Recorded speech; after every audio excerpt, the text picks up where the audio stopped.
যখন সবাই শ্রাদ্ধ বাড়িতে নিমন্ত্রণও খেতে যায়, বলে ও তপনদা চলো শ্রাদ্ধ বাড়িতে নিমন্ত্রণ খেতে যাবে না? তপনদা বলে না, আমি আবার ওই শ্রাদ্ধ বাড়িতে খাইটাই না।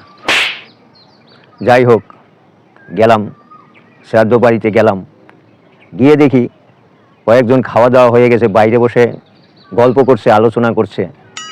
এই মাছের ঝোলে নুন কম হয়েছে, পায়েসে মিষ্টি কম হয়েছে।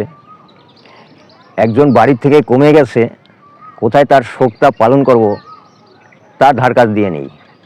মাছের ঝোলে নুন কম হয়েছে আর পায়েসে মিষ্টি কম হয়েছে। যাই হোক, ভালো কথা। একজন দেখি খেয়ে দিয়ে চেয়ারের উপরেই ঘুমিয়ে পড়ছে। আমি বললাম এটা কি হলো? বলছে না, দাদু না ঘুমাতে খুব ভালোবাসতো, তাই আমি ঘুমাচ্ছি। বাহ, খুব সুন্দর।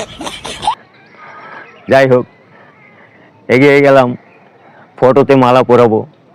মালার পাশে দেখছি ধূপকাঠি জ্বলছে, তার পাশে একটা মশার কয়েলও জ্বলছে। বললাম এটা আবার কিরকম? বলছে না, কাকা বাবু না মশার কামড় টামড় সেরকম একটা খেতে পারতো না, তাই আমরা মশার কয়েল জ্বালিয়ে রেখেছি। বাহ, খুব সুন্দর, ভালো ভালো।